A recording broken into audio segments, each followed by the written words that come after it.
مجھ کو سیدنا عمر رضی اللہ عنہ نے نصرانیوں کے ایک پادری کی طرف بھیجا, یہودی عالم نہیں, نصرانیوں کے. چلو وہ بات بھی بھول جاتا ہے, مرزا جی بھول گئے, وہ نصرانی عالم کو یہودی عالم بھول گئے, کوئی مسئلہ نہیں.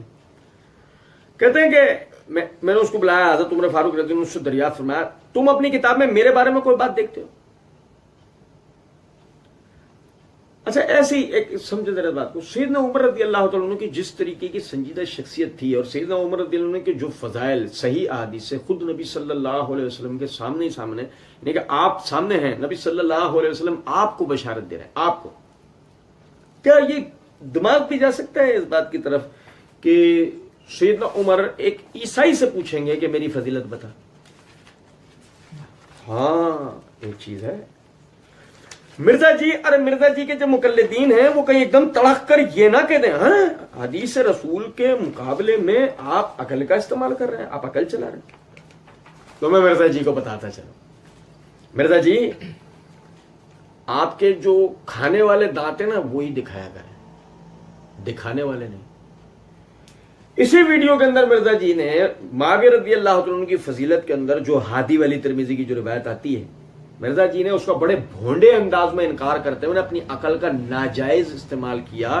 اور مرزا جی کہتے ہیں آپ یہ سمجھتے ہیں کہ ہادی اور مہدی دعا قبول ہوئی ہے اور یہ کیریکٹر ہے, تو آپ پھر خود فیصلہ کر لیجئے, یا تو آپ کہہ دیں دعا قبول نہیں ہوئی, یا کہہ دیں آپ کے بھائی حدیث ہی جعلی ہے.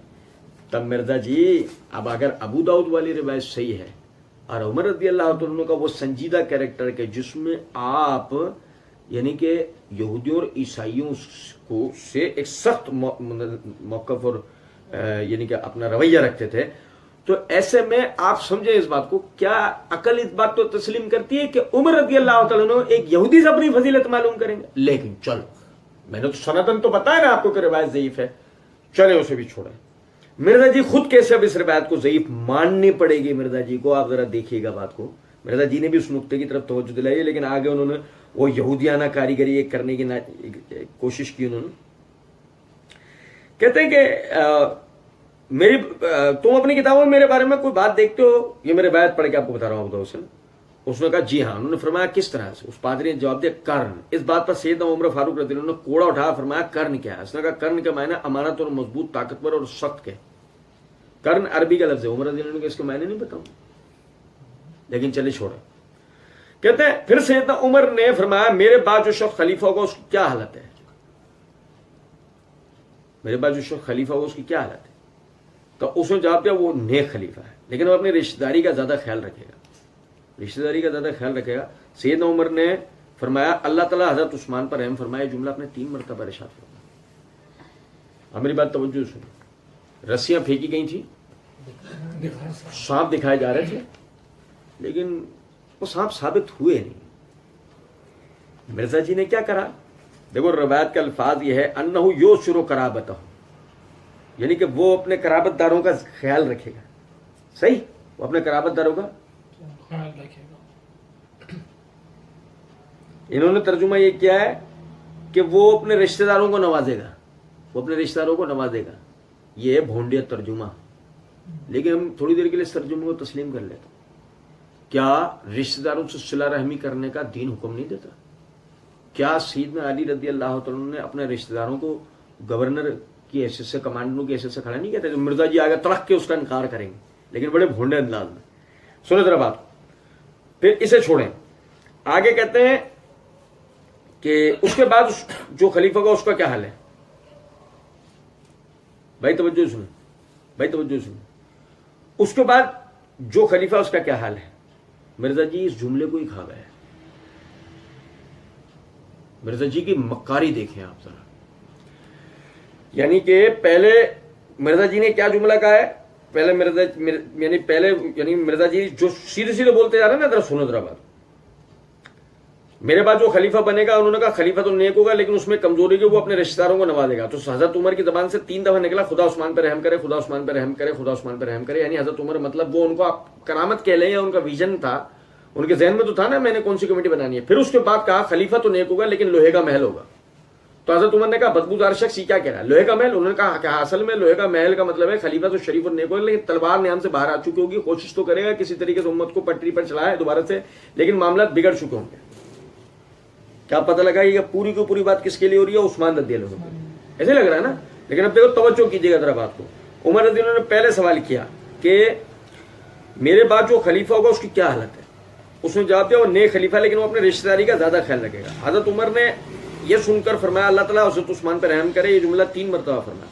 اس کے بعد عمر رضی اللہ عنہ کہتے ہیں اس کے بعد جو خلیفہ ہوگا اس کا کیا حال ہے. اس کے بعد جو خلیفہ ہوگا اس کا کیا حال ہے. اس کا مطلب اگر یہ روایت صحیح ہے، مرزا جی اس کو صحیح مانتا ہے. سنو ذرا بات کو. اب یہاں عثمان رضی اللہ عنہ کی بات نہیں آ رہی، یا کس کی بات آ رہی ہے؟ علی رضی اللہ عنہ. ٹھیک ہے. اس نے جواب دیا وہ تو لوہے کا محل کچیل ہوگا. تو حضرت عمر نے فرمایا اے بدبودار گندے شخص کیا کہہ رہا ہے؟ وہ کہنے لگا اے امیر المومنین وہ نیک خلیفہ ہوگا لیکن جب وہ خلیفہ بنے گا تو اس وقت تلوار کھچی ہوئی ہوگی اور خون بہ رہا ہوگا. کوئی سمجھ رہے بات کیوں نہیں؟ اور اگر یہ روایت صحیح ہے تو اس صورت میں تعبیر تو بالکل صحیح ہے. عثمان رضی اللہ عنہ کے زمانے میں فتنے کی ابتدا ہوئی لیکن اصل میں جو خون خرابہ ہوا ہے وہ تو سیدنا علی کے زمانے میں ہوا ہے. اصل میں جو خون خرابہ ہوا ہے، جو شورشیوں کو پورے طریقے سے اپنے فتنے پھیلانے کا جو موقع ملا، جمل کا واقعہ، صفین کا واقعہ، نہروان کا واقعہ، جتنے بھی معاملات ہیں وہ تو سیدنا علی کے دور میں ہوا ہے. تو اس کا مطلب آگے سیدنا علی کا ذکر تھا. مرزا جی اس کو پی گئے اور پوری کی پوری بات کس کے ذمہ ڈال دی؟ سیدنا عثمان رضی اللہ عنہ کے ذمہ. تو آپ اندازہ کریں مرزا جی جو کنکلوژن آگے نکال کے دے رہے ہیں نا، تو اے میرے بھائیوں اس طریقے سے سیدنا عثمان کے خلاف جو مہم کھڑی ہوئی نا قاتل عثمان کا، کوئی پتہ نہیں یہ کون ہے، بائی نیم مینشن نہیں ہے. میں آپ کو توجہ دلا چکا ہوں کہ الحمدللہ اس پہ پورا کلپ ہے، آپ وہ بھائی دیکھ سکتے ہیں.